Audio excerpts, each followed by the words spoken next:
why don't you tell us a little bit about both of yourselves, just a little bit of your background, how you got to not quite to where you are today, but just, I know, military background, Wall Street background, maybe start college area, because I'm in college. So tell us a little bit about yourselves.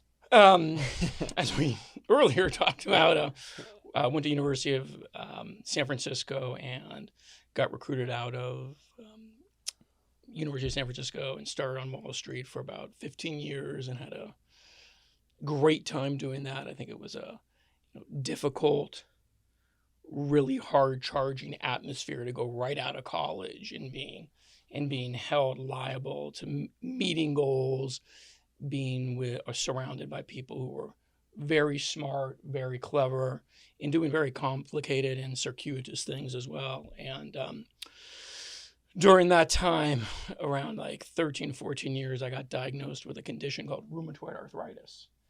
And at that time was told that when I was 40 years old, I'd be in a wheelchair. Wow. And at that juncture, rheumatoid arthritis is an autoimmune disease that attacks your joints. So at that juncture, my knees were the size of cantaloupes. My fingers were the size of sausages. In order to, I'd have to stand to go number 2. My jaw wouldn't move from eating, and I was just engaged to get married.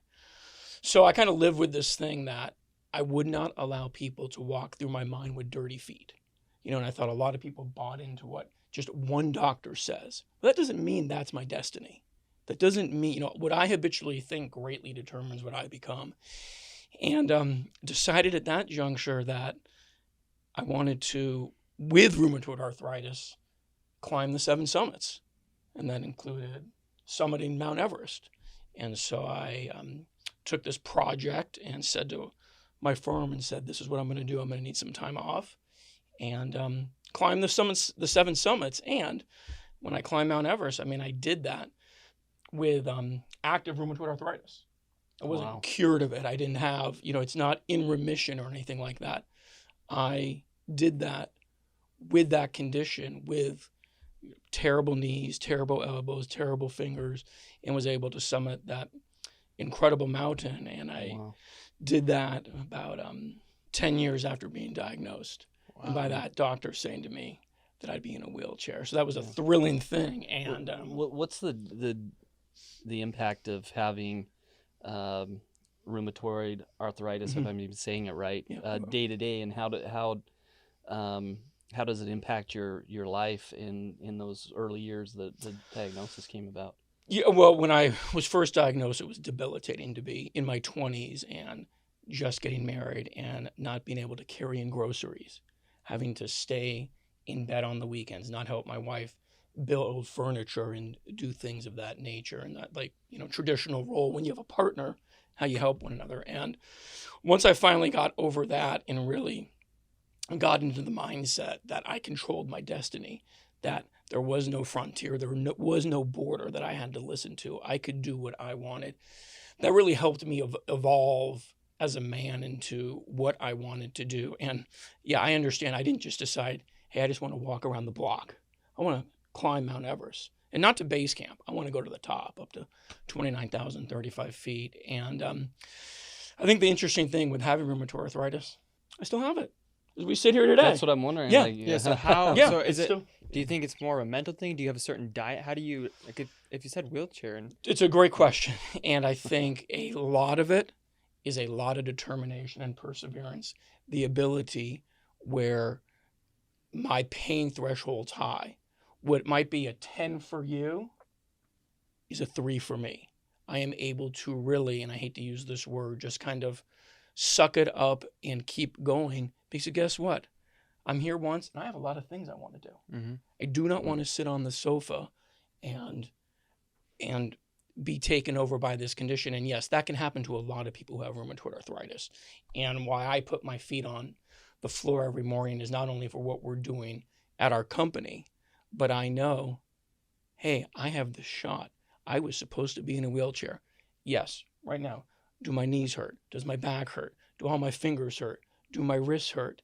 Absolutely they do. But what's the alternative for me? Mm-hmm. What is the alternative? Just because I have this doesn't mean I have cancer. doesn't mean I have something that's inoperable.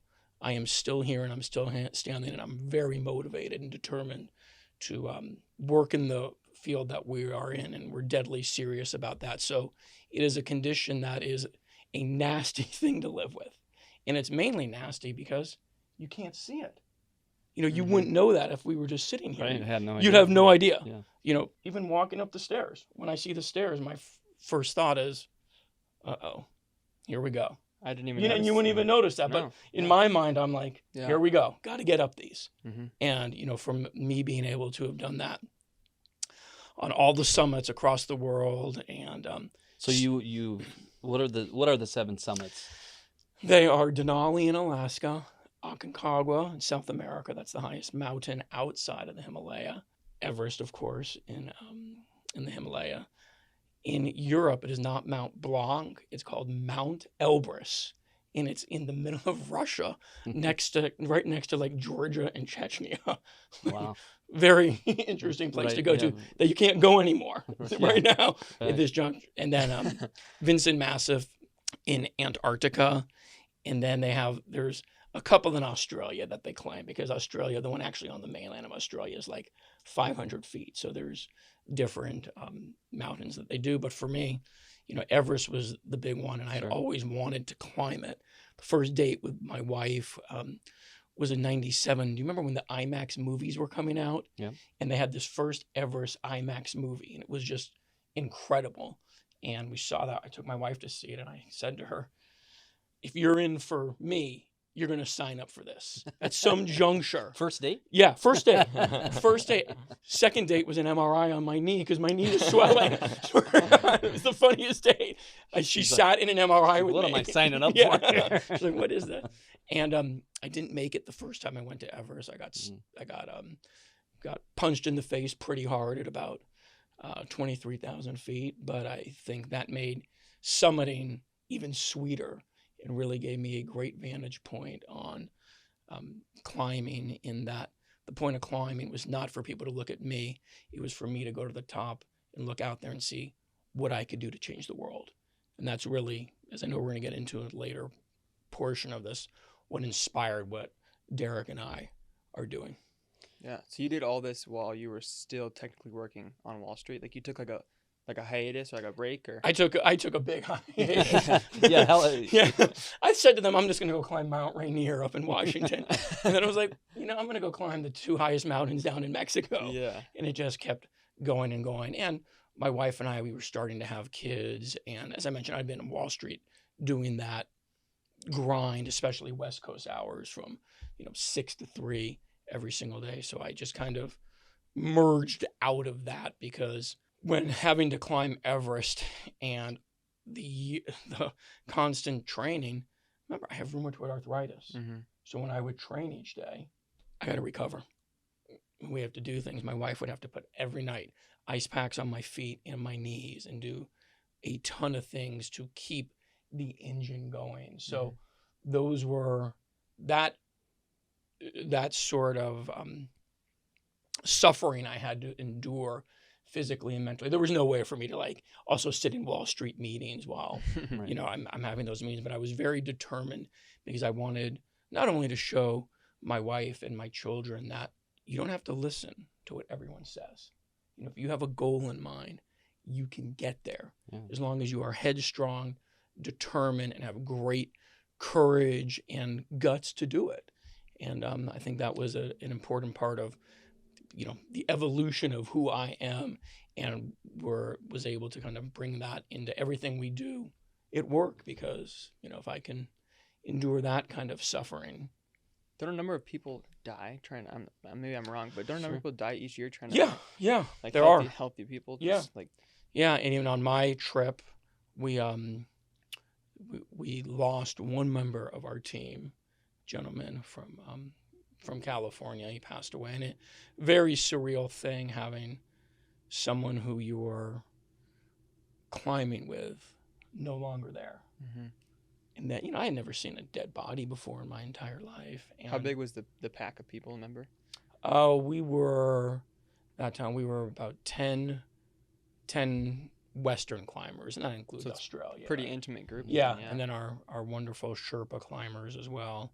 And there'd be other times on the mountain you would just be climbing and you would see someone stuffed in a sleeping bag with, like, you guys know what trekking poles are? Mhm. Yeah. You know, trekking poles with an X.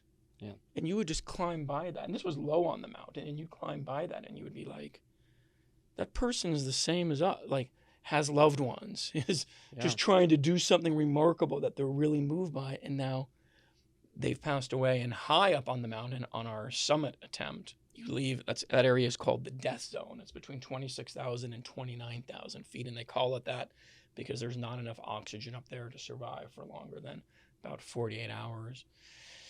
And you leave, we left at 8 o'clock at night from Camp 4, and I lost eyesight in one of my eyes while going to the top. But my thought was, hey, I got another. It's okay, right? Like, too. I got rheumatoid arthritis. I can get rid of an eye. You know, who cares? You know, I can still see my wife and kids. But climbing up, there was another guy who had gone up the day before, and he had passed, a guy from Japan. I mean, and it was climbing as close as I am to you, intimately, him like right on a rope, and he'd gotten high altitude cerebral edema, and when you get that condition, you think you're hot, so you start taking off your clothes. So he was up at 28,000 feet and had unzipped his down suit, taken off his gloves, everything, and like placed them next to him really neatly. And I think those were really surreal images to be seen at the time, even more so when I reflect back on them today. But that gave me great drive, because I knew when I got to the top, I had to get back down. Yeah. I had to celebrate That's this. the problem. Yeah, It's part of it. You got to, and a lot of people die coming down because they're tired. Gravity pulls you down. Yep. It's a lot harder, and I'd already gone blind in my eye, but I could not fathom someone walking my daughters down the aisle, but me. I just really wanted to get back to be with my family and celebrate. And my wife, it was so supportive and just such a open person to saying, yes, go climb Mount Everest with rheumatoid arthritis. You failed the year before because you got terribly sick. Keep going. Would pushing me every day. I'd wake up in the morning and she would just kind of say to me, I'd be like, I don't want to train today. And she would be like, go win. And I'd be like, well, okay, I'm going to go win. So yeah, there were people who die, and people die all the time on the mountain, and they're on there right now. Now is the season, and that's just a part of that. When you go, it's really interesting. The government of Nepal makes you sign what's called a body disposal form. And it's, do you want your body left on the mountain? Wow. Or do you want to be repatriated? That's a really kind of a sobering conversation to have with your loved one. Like, hey, let's really talk. And my kids were young. My oldest I have 3 kids. My oldest was in kindergarten at the time. So, she was a great part of the journey. And I think, signing that document really puts a lot into perspective about. A very supportive wife, yeah. I do. Really great supportive wife. And really has always pushed me to win and to do things different and to never settle for mediocrity. And I think that, when you have someone like that who's in your corner every day saying, push harder, do better, you can do this better, you can achieve more, you can go. It's a lot better than having a doctor say you're going to be in a wheelchair at 40. You know what I mean? Right. So total different, diverging kind of an attitude. So, and I'm kind of curious, just a couple of questions about Everest. Yeah. So how do you prepare for that? And then how long does the hike back and forth take? Okay, I'll start with the latter of that. It's a 2-month expedition. So it is from the end of March to May. And you have to acclimate because you land in Kathmandu and you have to start walking. And it takes you just 2.5 weeks to walk to base camp at 17,000 feet. Now that's high. Yeah. That's 17. People die trekking to base camp. You see pictures of people saying, I made it to base camp. It's a big deal. It's 17,000 feet. So it's a 2-month expedition, and the way I trained for that's what you asked. Yeah. Right. How do you Yeah. get ready for that? So I would say, to be honest with you, 50% is mental and 50% is physical. On the physical side, I had I was living in Northern California at the time, in Palo Alto. There was a 3,000-foot mountain behind our house that maybe it was 20 miles round trip, and you gained that. Yeah, I mean, I'm thinking like Camelback Mountain. You do that 20 times. Yeah, every day. Yeah, and so I would hike that with 40 pounds of water in my pack, and then I would get to the top, and I would of course dump the water because of my knees, and I would do that 3 times a week. That would take me on average 1 hour and 30 minutes. And if I was 1 minute over, if I was like at 131, I'd hike halfway back up again, making myself suffer. And then I would do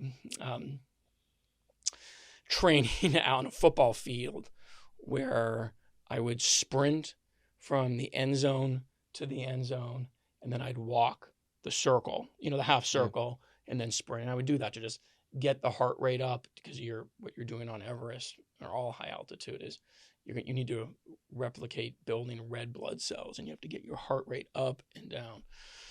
So I did that. I climbed for 10 years. That's what I did for 10 years. Yeah. All of that training, on all those mountains. And I never switched up that training. I never changed that.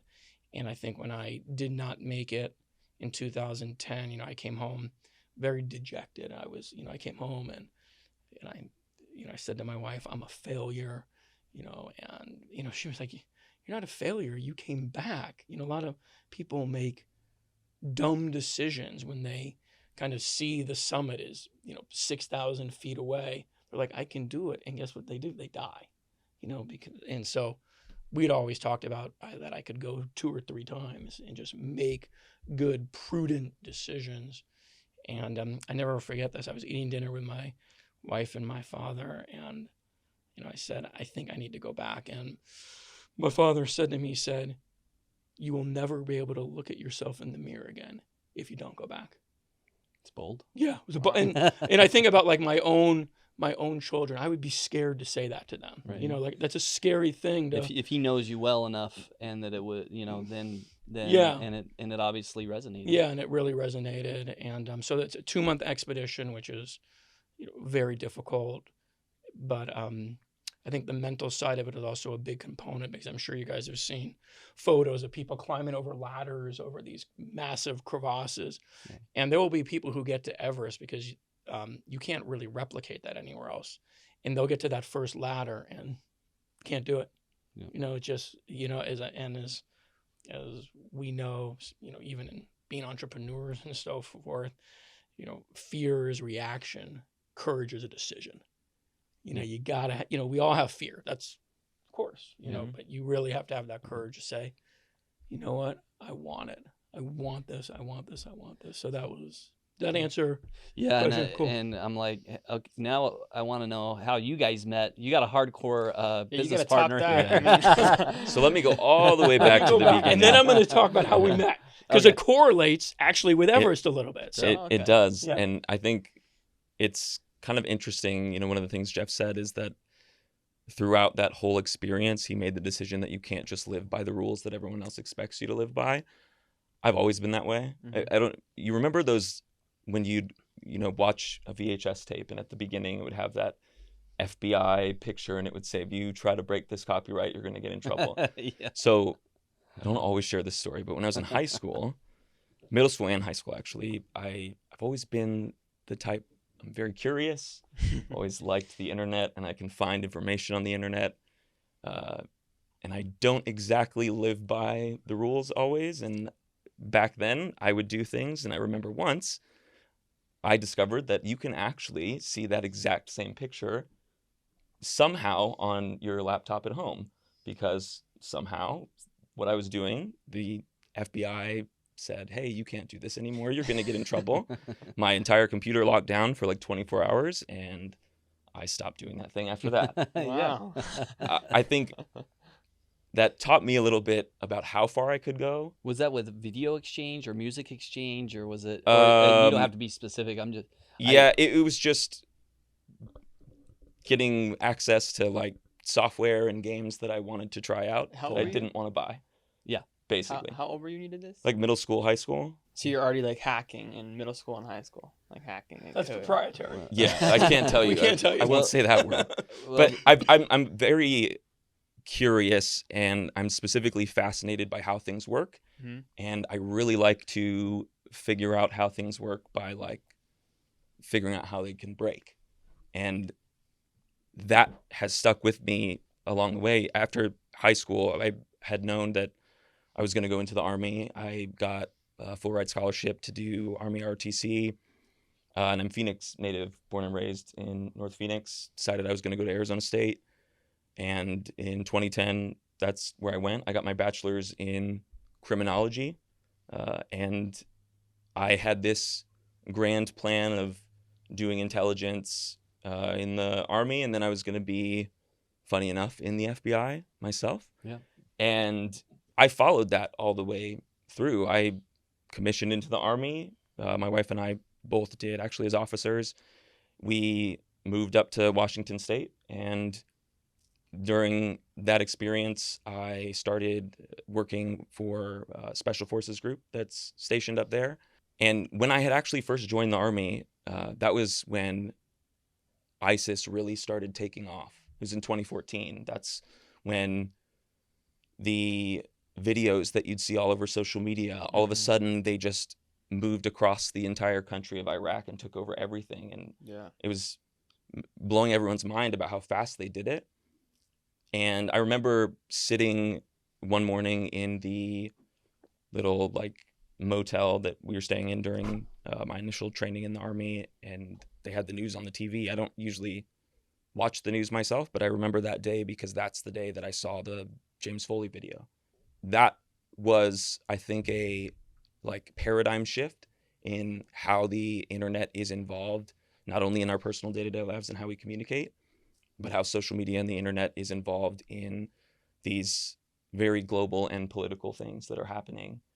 And my curious nature, I started digging into and doing research, figuring out where those things are produced and where they come from and other sources that they come from, and progress a couple years further into my career. That's when I was with that Special Forces group. I deployed with them to the Middle East back in 2016, and I spent 6 months between Kuwait, Jordan, and Syria, and had the opportunity, with no computer science background, no formal computer science background, to start. I had this idea that we should start a group of intelligence analysts that's focused on how ISIS is using social media. That's what I did. And in that process, I first got interested in programming, mainly because when you get on your computer and do the same thing over and over again every single day, it's really nice if you can just automate that so that you don't have to do it yourself, and it's faster. And that's what I did. I developed the entire program that we used to recruit the analysts that we were using, how we would train them. It's this whole concept of open source intelligence. It's used a lot now in investigative journalism. Back in 2016, no one really knew what that was. There wasn't a lot of resources that, there's all these people now that have books and training courses and they can certify you in this thing. Back then it wasn't that way, and you had to put the pieces together yourself. And that's what I did. After that deployment, when I came back to the United States, that's when my wife she was pregnant when I left, and we had our son 2 months after I got back. And all of that kind of came together. It's one of those things where when you look back, it all makes sense. But at the time, it didn't. The stuff that I did when I was in high school, the video that I saw of James Foley, and then I wasn't going there to do that job when I deployed. There was an opportunity and there was an opening, but they needed someone who could figure out how to accomplish it because they didn't know how. And I had an interest. I took over and made it what it was. Coming back and then becoming a father, that's when everything changed for me, because I saw what can happen on social media, not just the things that you see on the news, but the things that you don't see. But I was also a product of a generation where we've had social media basically since we were born. We see all of the bad things that happen, but so much of the good things about how we live today are because of the connectedness that we can have through technology and social media. Mm-hmm. And so after I got out of the Army and I moved back to Phoenix, that's when Jeff and I met. And when we sat down and we started talking about, his experience and identifying this problem. He is a parent that has 3 kids. I'm a parent. My son's only 4.5 now. But it was clear that that was another piece that had been put into place. It didn't make sense before, but when we came together, it wouldn't just be someone who got a degree in computer science from any university or someone who's a data scientist from somewhere. Mm-hmm. There's key pieces that had to come together to have that grit and that drive to figure out problems, but also to do something that's a little bit controversial and break the rules to solve a core problem that we don't actually talk about enough because everyone's afraid of it and they don't know how to solve it. How did you guys kind of maybe individually come to identify what this problem you're talking about is that you, as you ended up meeting, what was kind of the pre of that? Mm-hmm. Yeah, what inevitably happened was when I got back from summiting Mount Everest, my wife and I, we followed along a story about a young girl who had been sexually assaulted, and then her pictures, her nude photos, put up all over social media sites. And I went to a number of my friends who worked at some of those social media platforms and just said, why do you guys allow this?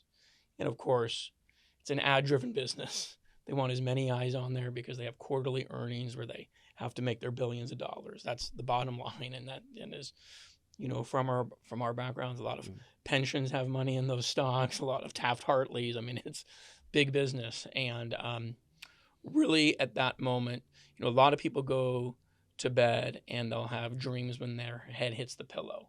But not a lot of people, when the sun come up, follow those dreams.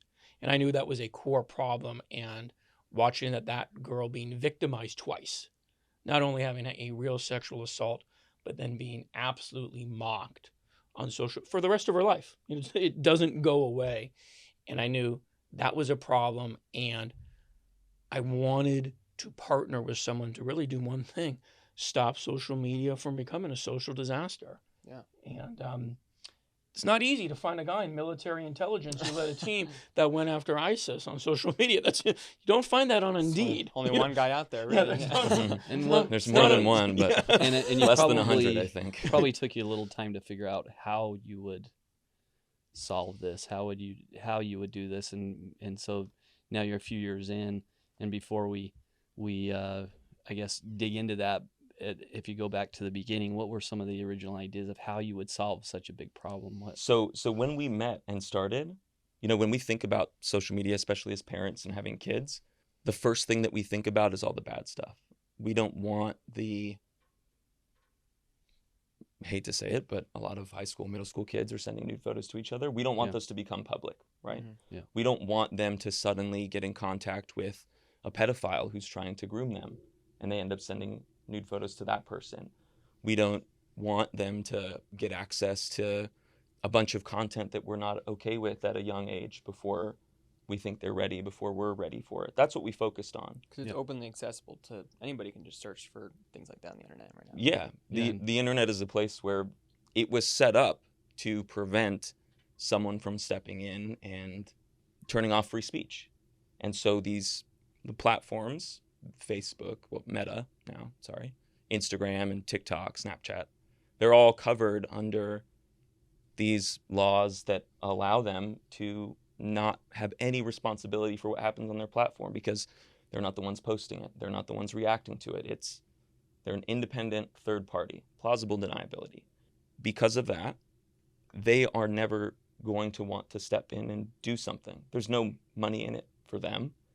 It doesn't matter, right, if it's a big problem and we see it. It doesn't matter if, there's this leaked source from the Wall Street Journal that Facebook and Instagram were doing research 3 years ago about how it's affecting the mental health of young teenage girls, giving them body image issues. They knew that 3 years ago. And, right around the same time when that was leaked, last year, Instagram was planning on releasing an app that was for kids younger than 13. they've since like put a pause on that. But, you know, if they can give access to Instagram to kids that are 12, 11, 10, young as my son, he's going to turn 5. And I can tell you for sure that if there was an Instagram for kids, he's plenty smart enough to be able to figure out how to use it. There's money in it for them, because it's not about them advertising to kids when they're 5 or 6. If they can follow how that kid grows up from when they're 5 to when they're 13 to when they're 18, how much more effective can the advertising be? Yeah. They'll know everything about what they're interested in and what they want to buy and all of their behavior. And so that's essentially where we started when we got together. We created just a web-based application. We wanted to give it to parents for free. We wanted to spread it everywhere. And we built in and automated all of those same techniques that I was doing. We did that in a way that so that parents wouldn't just see the stuff from the outside. Like kids have Finstas, right? They have these fake Instagram accounts, and when their parents ask them for their Instagram, they'll give them the normal one, the one that's benign, the one that they don't actually do anything on. The one for their parents. Exactly. Yeah. And See. the parents don't know about the other account. I've done this before, so I know. Exactly. How And- many Finstas do you have today? I only have one account today, but previously I was in middle school, and you don't want your parents to see all your direct messages you're sending to all the pretty girls at school, Mhm. and all the texts you're sending to your buddies, and so you make a Finsta and you text them all on there. Right. Yeah, and so you don't want them to see all that. So. And that's where we really discovered that parents need more. What we really need to start figuring out is a way so that feeling of I don't want my parents to see the direct messages that I'm sending isn't something that you grow up feeling. Because right now it's just the Wild West, essentially. You go to the store when your kid asks enough times to convince you to get them a phone, and you get whatever phone, an iPhone or just whatever Android phone, even a hand-me-down. And when you give it to them, immediately there's that separation. They think, this is mine, I don't want you to see what I'm doing, and they try to block you from it. But that isn't how it should be, because when you're getting your learner's permit to drive, it's not just, okay, here, get in the car, you know how to put on a seatbelt, and that's the gas pedal, that's the brake pedal, good luck, and you're going to learn when you crash. Yeah. That's not how it is. Your parents sit in the driver's seat. Someone teaches you how to drive. And that's really what we focused on. So what we learned in the first year and a half of the company is a lot about what the actual need is for parents. And that's how we decided on Aqua One. It's something that you can start, you know, if your kid, my son, right, he's 4.5. He watches YouTube Kids and he watches kids movies on Netflix, and there's this little like learning game that he uses. He doesn't need access to TikTok and Snapchat and all of that. And frankly, it's not even something that would interest him, I think. But I know that he's plenty smart enough to figure out how to send text messages and how to send emails. And very soon he'll figure out how to get on the internet and search for things. I don't want to give him something that prevents him. I can't give him a flip phone, right? Because then he can't use those things that he's used to and that are actually good for him. But we've now created something where even for a kid that young, parents can actually see what's going on and be involved every single day from the first day that they give their kid a phone. And for us, what we really wanted to do was, when we first got together, we really wanted to do one thing: create what we called a ladder product that took parents and caregivers to a place that no other product could take them there. That was what we wanted to do. We knew parents had been somewhat lobotomized to what their kids were doing. Social media had become the puppet master in their kids' lives. And we didn't want to create a product where the parent got stuck in the driveway. We wanted to create something that was, frankly, on what we create, very complicated, very circuitous, and very complex, but was impactful, meaningful, and created uncompromising connections. And all of the other actors out there are product adjacent companies. They had one sort of theme that they really stood on, and that was screen time. Let's turn off the phone at 10 and turn it back on at 6 a.m. That's your solution. That's not a solution. That's so the parent can go binge watch Game of Thrones and they know their kid's not doing anything. We really believe that involvement is better than limitation. And so we really created something that was entirely different than what is already out there. And that took some time. We didn't walk into the office the first day when it was just when Derek and I had our first dinner meeting. And I said, I have an idea and you're the guy. We're going to do it together. We're different ages, we're different backgrounds, but together we're just absolutely one heartbeat and one intellectual mind. And you need that because what we do requires great intelligence, critical thinking. We're in a very challenging field that we're in, but we did not want to create something that didn't do the job. That wasn't the point. We knew that there were parents out there and caregivers who had a screaming pain about what was happening to their kids, if that's related to self-harm, if that was related to bullying, if that was related to LGBTQ issues, if that was related to eating disorders, suicide, anxiety. These are serious topics. We're not talking about just really simple things here. So we really, in the 2.5 years that we have been in business, which is still pretty embryonic, to be honest with you, in a life cycle of a company, we really listened to the customers and got, when we initially, as Derek indicated, when we put out our first, just the app side, and that just contained all of our artificial intelligence and a lot of our software, we really got a sense of things from parents that they wanted more. They needed more. They wanted to really, they knew that they had been told that social media was this villain in their life. We wanted to make them the hero. And especially, now we couldn't build this for kids who were already 18. That's kind of, They've been driving without the seatbelt. It's not, we couldn't do that. But we knew there is a vast amount of searches, specifically, to be honest, on Google, where there's 325,000 unique searches a month, where a parent or caregiver will put in their child's first phone. Scared to get my child a first phone. What age do I get my child a first phone? And there's 325,000 of those a month. So we knew exactly what we wanted to create. But that took time because we wanted to build something that was reliable, seamless, unstoppable, and as dependable as electricity. Because we know, and especially from some of the customers we get, you have a mom who packs the meat at a grocery store, and she has the night shift, and she has 2 kids at home, and she doesn't know what they're doing. And she wants to get our product, Aqua One, because she'll be able to see. That's what it's about for us. And we really are at that intersection of wanting to create something that was profound and had really unique features that made it a true solution where a parent is able to say, you did it.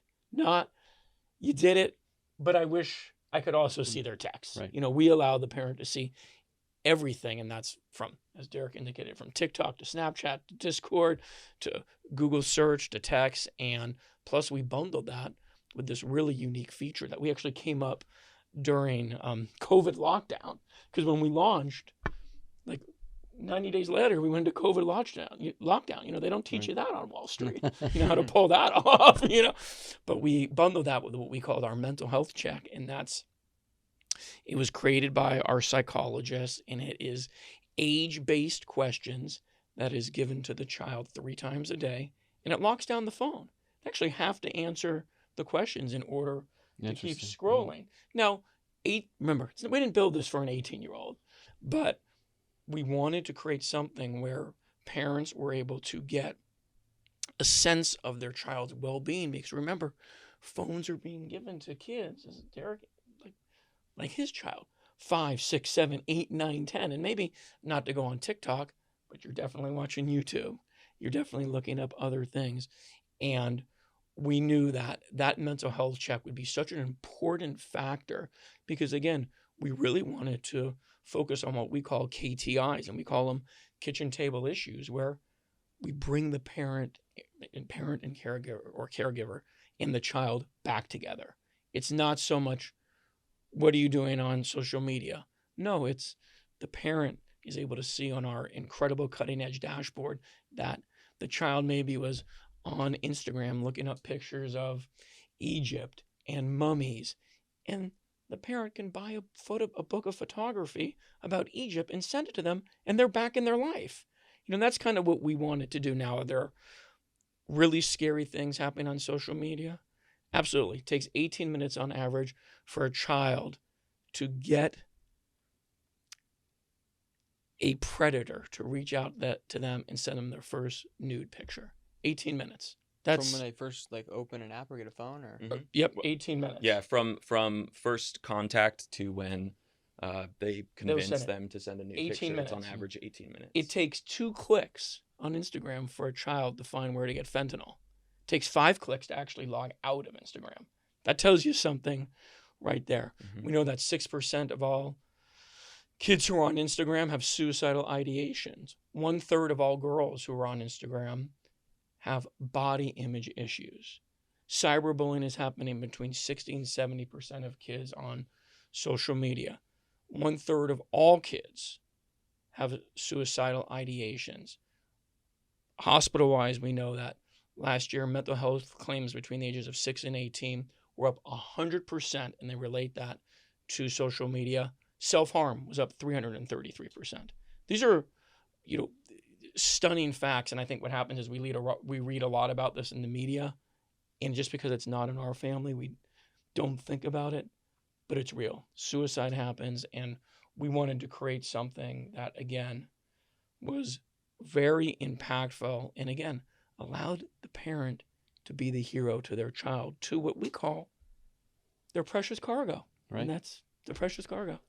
So you said you guys met somehow related to you climbing Mount Everest. Yeah. So how did you guys Okay, meet? so actually what happened was I had climbed Everest with a number of Special Forces guys, and I reached out to them and said I was interested in starting like a cybersecurity company, and they kind of thought I was trying to start like a mercenary group, something like that. And I was like, no, that's not what I'm, I need to find someone in military intelligence. And again, that's not on ZipRecruiter. That's a hard find to actually attain.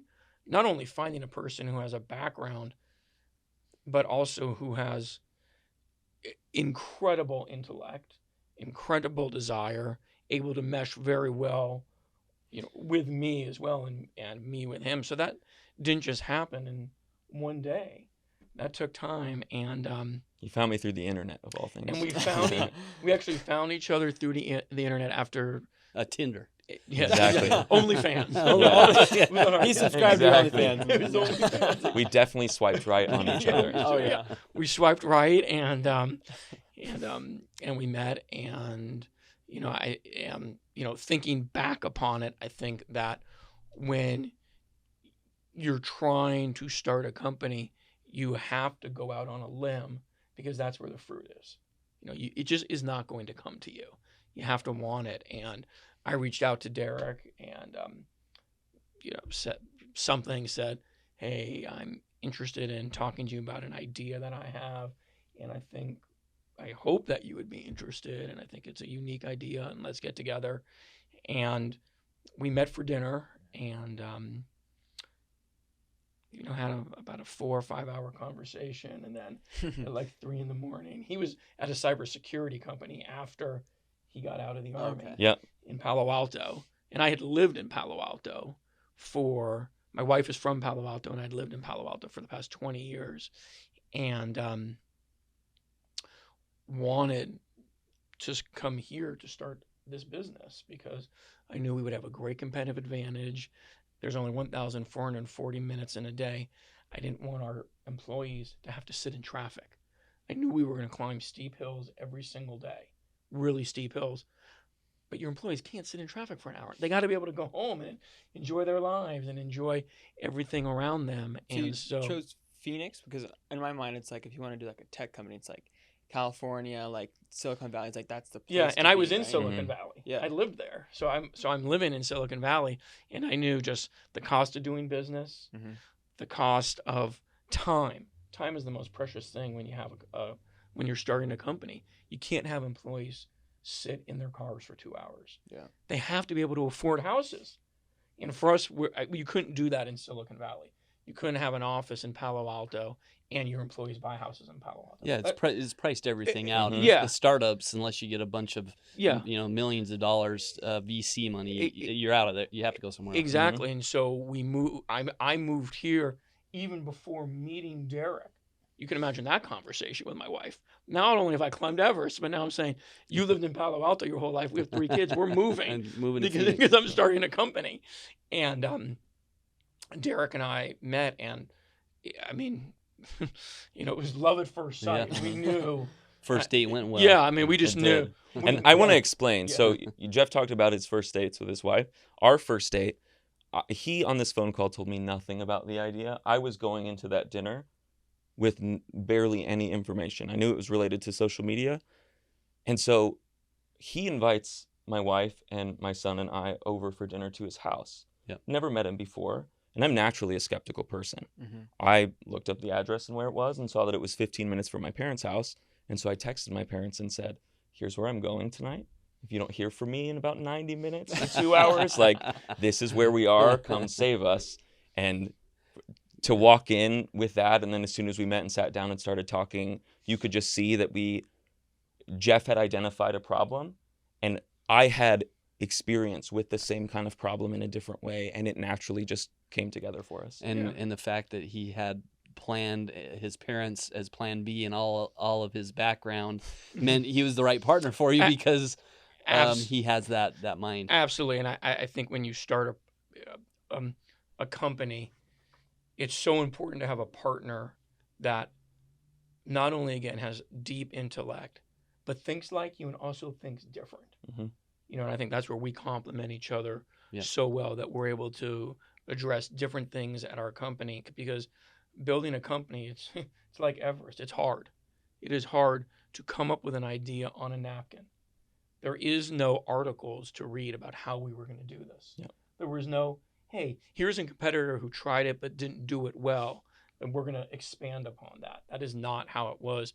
We literally, and I know it sounds, kind of facetious, we had a blank space and said, we're going to build this. And where are you at now? So you're 2.5 years in. Mm-hmm.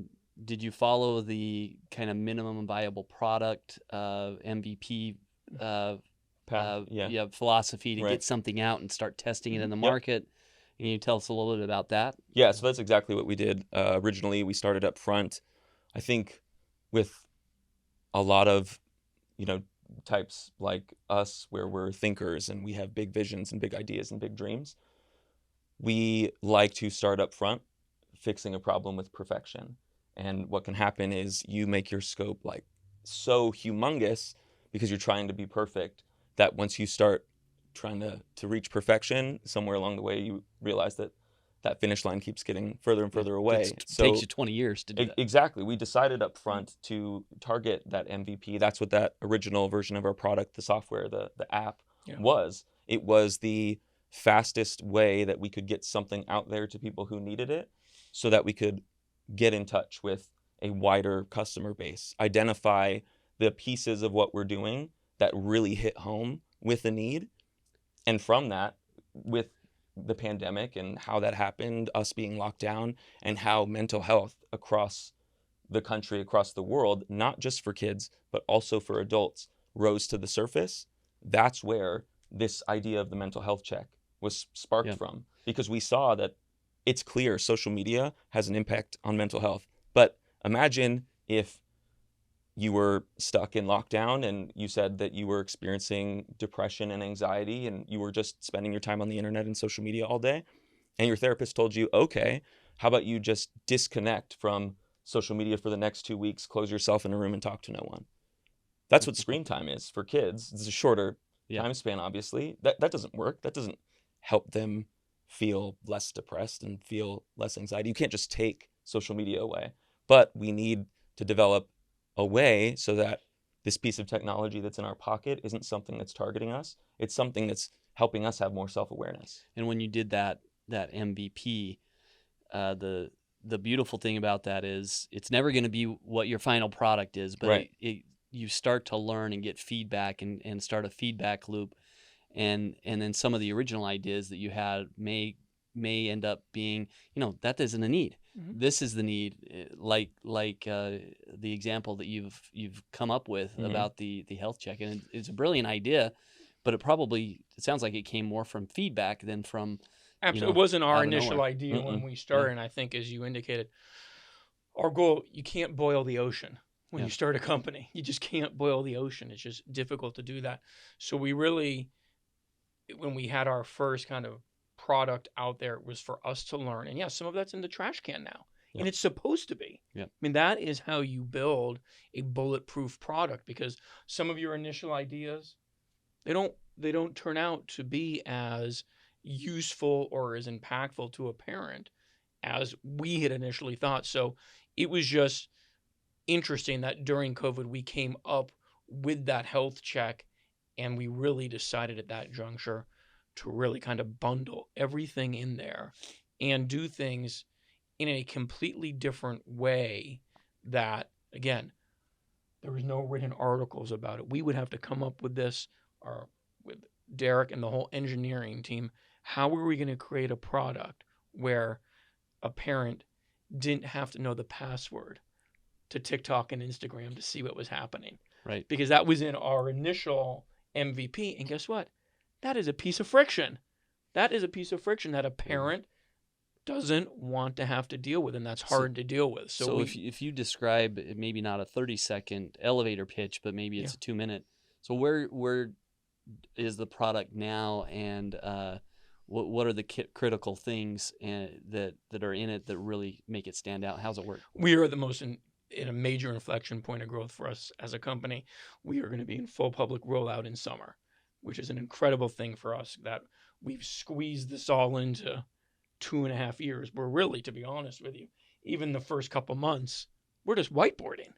Yeah. We were whiteboarding, and I think the thing that's really, not only we are excited that it is going to be in full public rollout in summer, we live in a time right now where, right now as we're doing this podcast, if I wanted to order McDonald's right now, I can go on DoorDash, and guess what?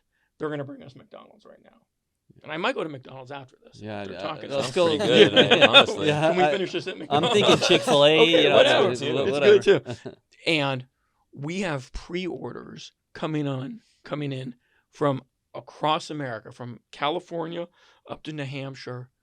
And when you think about that, families are ordering Aqua One. We have no brand heritage. No one knows about us. And what's the piece of friction? They're pre-ordering it. They're not even getting it yet. Indicates the screaming pain they have. All of the customers who reach out to us about why they're pre-ordering, they say, this is a need. There is something going on, if it's a parent being proactive or reactive. And I think for us, that to us is what makes the 12-hour days worth it. Because we are at this, again, this major inflection point of growth for us, where the phones are going to be sent, or we're going to be in full public rollout. And what I mean by that is that means buy it now and you get it within 48 2 or 3 hours. days, yeah. And it feels like there's a huge glut of need out there, And that's waiting to be met. your question about like what's left until that. There's so many indicators showing us that that's the case, not only with the pre-orders that we get, the traffic that we get, the interest that we receive, conversations that we have with pre-order customers, and even like this podcast, just talking to everyone. The problem with mental health and social media, especially for parents, it's not something that's hidden from anyone, regardless of who you are, where you're from, what demographic you're in, what your belief system is, what your parenting style is, even how old your kids are, unless they're an infant. You are thinking about this problem when you're going to get them a phone and when they're going to get access to social media. And with what we've done, we've made it so there is no friction anymore. The mental health check and our software that streams all of that data, parents can see what's happening 24/7, all day long. And we run it through all of the artificial intelligence algorithms to identify photos and videos and text, anything that a parent might be worried about. That's something that they can't get anywhere else. But not only that, we replace the phones for free. The talk, text, and data is built in. It's another point of friction. When you buy your kid a phone, you have to go stand in line at T-Mobile or Verizon or any of the other mobile stores. And it seems like even if you go in there and you're the only person in there, it takes an hour, no matter what. Terrible service. Yeah. So we decided instead that we were going to figure out a way that when the phone arrives in the mail and the parent opens the box, they can give it to the child and turn it on, and it works. They have a phone number. They can send text messages. They can make calls. those are things that we wanted to do so that parents don't have to worry so much about finding the exact solution that just makes them feel okay. We'll take care of all that for them so they can actually focus on being a So you're parent. taking the phone first. You're gonna add your components or your applications to it, and then send it to the parents. Exactly. So you guys are so taking we their did that phone? because we wanted to give them as little friction Makes sense. as possible. Here is the phone. It Yeah. works. Yep. Yeah. You got it. The talk, text, and data is already part of it. Your dashboard is set up. The minute they turn that phone on, we are unifying enormous amounts of data and sending that to a centralized location, which is the parent's dashboard. And that is a complicated thing to do. Yeah, yeah. And I don't. That's what I'm wondering how you do that. Yeah, so this is a physical phone that that's you guys proprietary. did you guys build this phone yourself, or is there like an outside source? So we found a manufacturer that worked with us to repurpose a similar phone that they already sell on the market and white label it to us. Okay. And then we take care of all of the packaging and all of the logistics, all of the provisioning and flashing of our software and what we're doing. And So like the software is like it's probably similar to like Samsung or Apple, like iOS, all those softwares, and you just like there's apps and it's like text message and you use it the same way as any other phone. it's Or- it's similar. There's some like key unique differences. It Yeah. wouldn't just be an app like what's on your phone that you could Okay. click and delete, that kind of thing. But But there's a hardware component. That's exactly. So it's not just the software; it's the hardware also. Yep.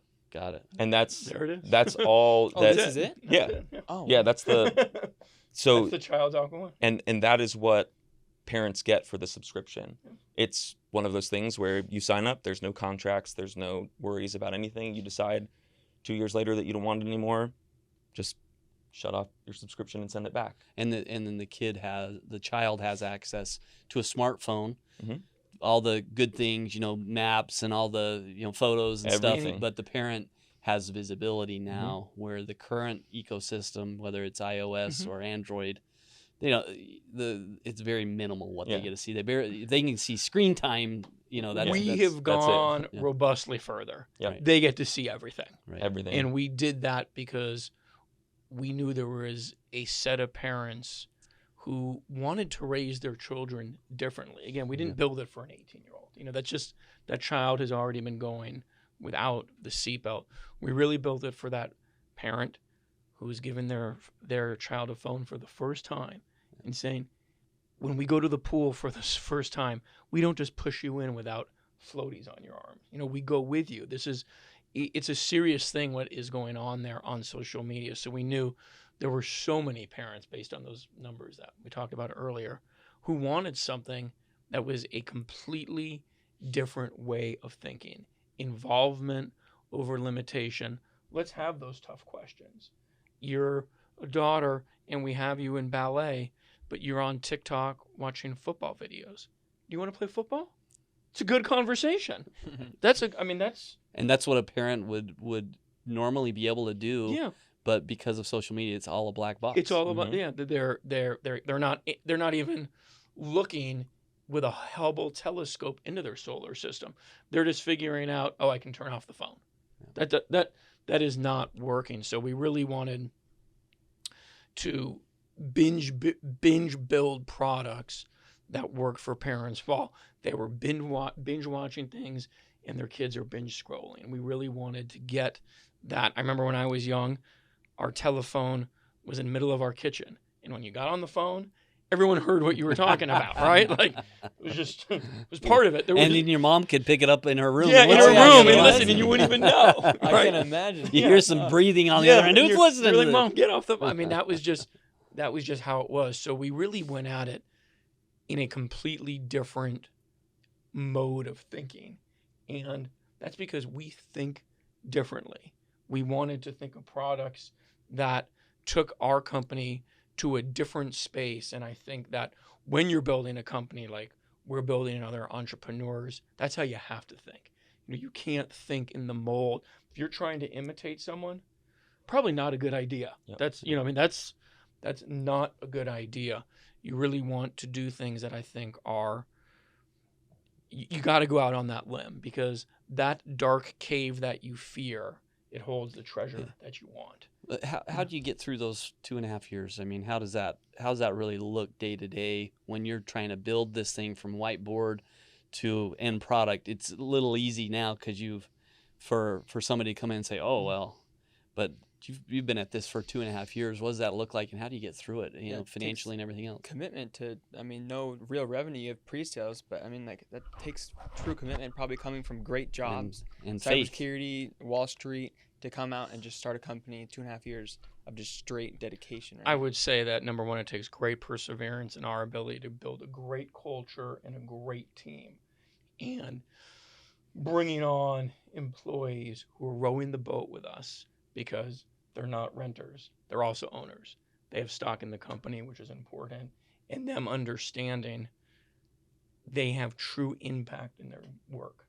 They're not just working for an entity and fixing code. They are building something that can greatly impact millions of families across not only the United States, but it's a big TAM. Big market. It is a big market that is a worldwide market, and they understand that. And I think for us, along those lines, we've had great relationships with our friend. We did a kind of a friends and family round, and that has been very good for us as a company because they are able to see the traction of what we've built and understanding, again, this has incredible upside. You know, it's hard to get a company that you're able to do that. So, I mean, we have essentially bootstrapped for the first 2.5 years, and we have really, Phil Knight has just this one line. We have a great strategic plan. Just go to work. And that's what we do. We just go to work. We do not fall in love with our company today because guess what?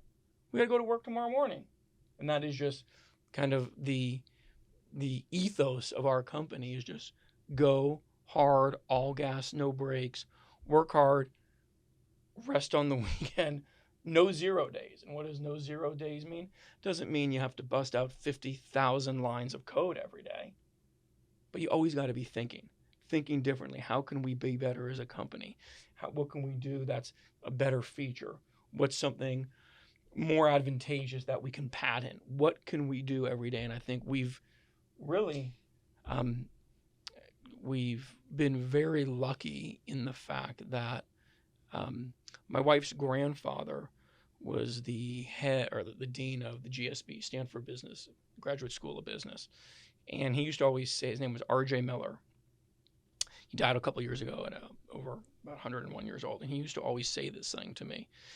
And he would always say, when luck comes your way, you just got to take it.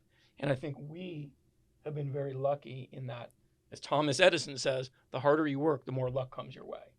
And we follow that to a T. And I think we've, Derek, again, his intellectual might really helps drive our engineering team, which is great.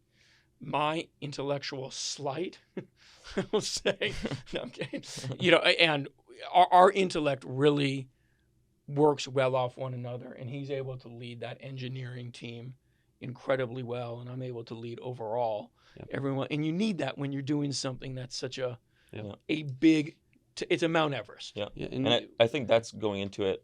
We wouldn't have said up front that we knew about each other, but I think we felt and we realize now that when you go in to start a company, regardless of what you're doing, if it's a freelancer thing that you want to do and you want to just go out on your own, or you want to solve a problem like this that has a potentially global impact and everyone tells you that it's impossible, that either way, failure is going to be something that you face daily, and you have to know how you're going to react to that.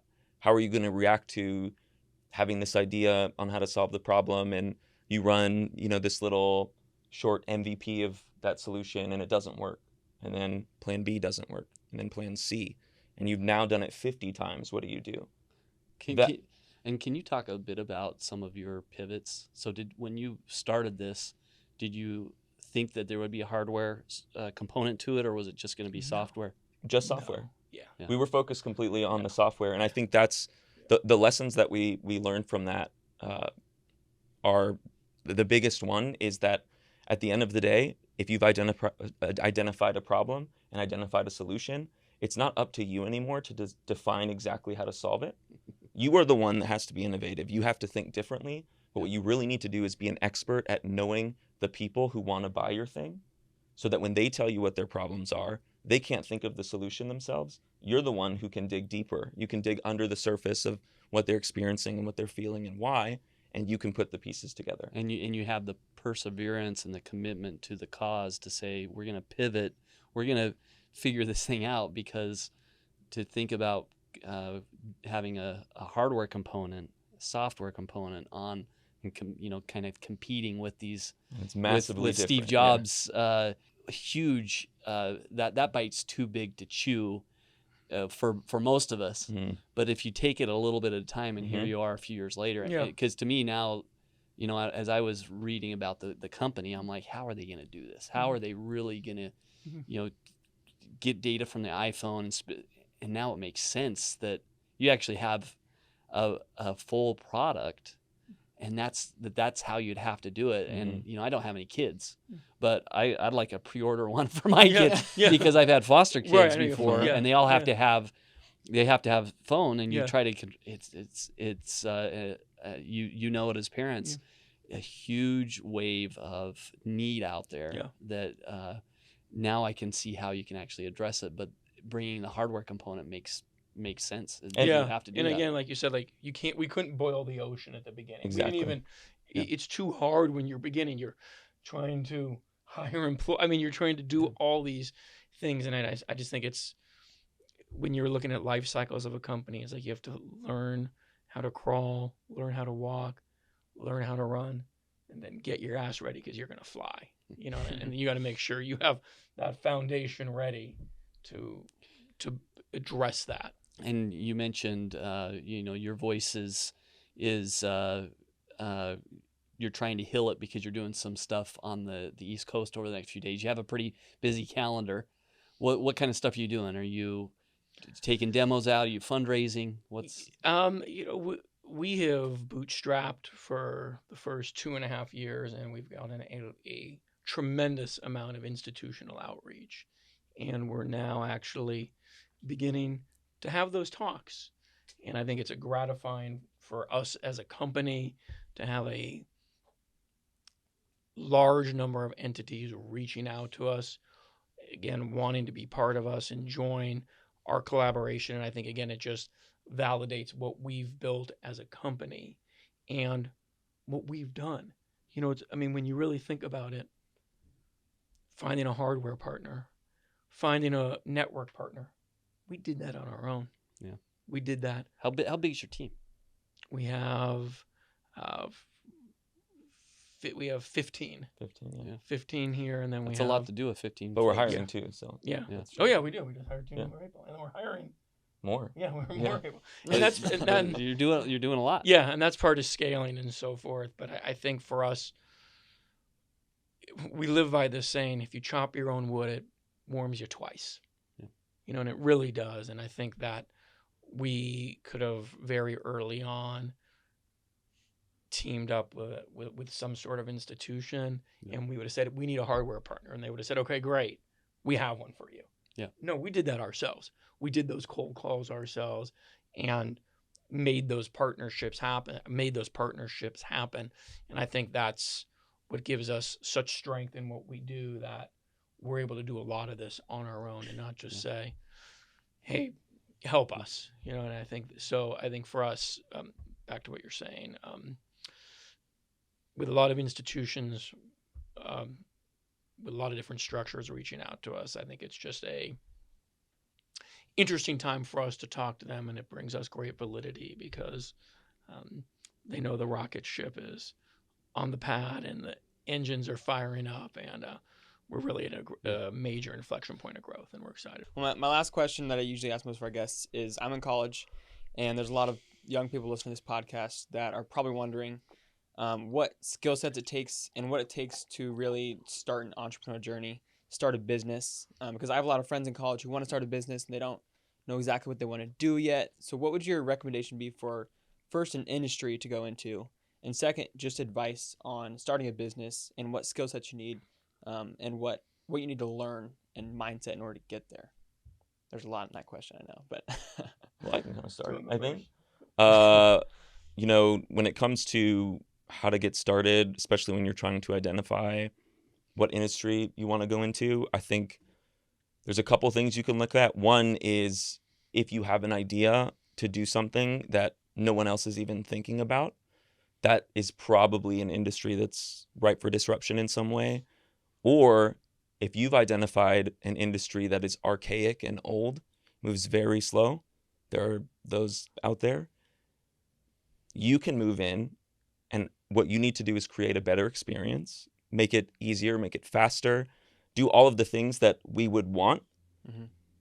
You'll be able to move in and create something. And if you can focus on that and what our type of demographic wants, the one that is going to be the next 20, 30, 40 years of the main part of the economy as consumers, that's another industry that's ripe for disruption. If you just want to go and like make the next cryptocurrency trading platform, like that's fine. But there's 100 of those now. Yeah. It sounds really nice and like that's cool, but you know, I wish I would have told myself back in 2010 to 2011 when I was in college that Bitcoin isn't a fad and, you know, it's only $50. Maybe you should buy one. Like, but that would have been the time where someone would have stepped out and said, hey, this is something that no one's even really thinking about. That's why it's become what it is. Now, you don't want to just be like everyone else. You need to find something that specifically doesn't have any answers. You can't just follow in the footsteps of exactly how someone else did it. Yeah. That's where it's going to be something that I think is worth the time and effort and late nights and hackathons for 3 days straight where you sleep for 2 hours at night at the office and on a sleeping bag. Like those are the things that when you look back on them, yes, they were hard and exhausting, but if you're doing something that you are so passionate about and you can make such a huge change, it's not even a question. Like I would go and do that tonight. Yeah. I would say I agree with everything that Derek says, and I would also say you got to have it in your DNA. You got to want it. You got to be able to be given a bloody nose and get back up. And the ugly truth is not a lot of people do. You know, they get one bloody nose and guess what? I'm doing something else. Yeah. And that's what you have to have. You have to have great perseverance, and it has to be, you have to want something so badly that you'll do anything to make that happen because you're so in love with your idea of your company. If that's, you know, a new way of producing music or whatever it might be, or a new food or a new eyeglass or something, you have to want it so badly that the word no doesn't mean anything to you. Mm-hmm. And you just keep going and going and going. And I think that is a key component to entrepreneurship, having that ability to just get hit in the face and say, great, give me another, and I'm going to give it back and back. You know, take the licks and be able to just keep going. And I would say, you know, specifically for you being in college and for anyone else that listens to the podcast that is in college, realize that you have your entire life to get a normal job. When you are in college and when you graduate from college, I didn't have a choice. I owed the Army 4 years of my life, so I had to do that. But if you have a degree, you can get an office job in something somewhere whenever you want. But the best time for you, when you don't have all of these responsibilities, you aren't married yet, you don't have kids or multiple kids, you don't have a mortgage, you don't, all of these things that make it a lot harder to take a risk, you don't have any of that. So take the risk now. Even if you spend a year trying to start your thing and it doesn't work and you end up deciding that you want to just go get a job, the things that you learn from trying to do that will make you the best employee and you'll advance faster. And I want to add one thing. If any of this resonates with any of your listeners, we're always looking for interns. That's so if you want to see what it's like to work at a challenging, motivating, thought-provoking environment, go to our website and reach out. Reach out. Yeah, and that's awesome. I wish I had had that opportunity Yeah. when I was in college to go work at a company You can that's come now. doing. You Yeah, wanna- okay, yeah. I might. Yeah, I might. I'm taking Yeah. what We you guys both Nothing's just said. based on age. They're going right? by. It's all good. Well, this has been a whole lot of fun. Great to meet you guys. Great to be here. Also inspiring for me personally, hearing your stories, hearing everything that you've gone through, and what you're doing now, and you know the key messages that came out. I'm going to remember these for a long time. Yeah. So We appreciate it, that's and awesome. thank Thank you for you. having us. And Really inspiring. really nice to be here with you guys. Yeah, thank you.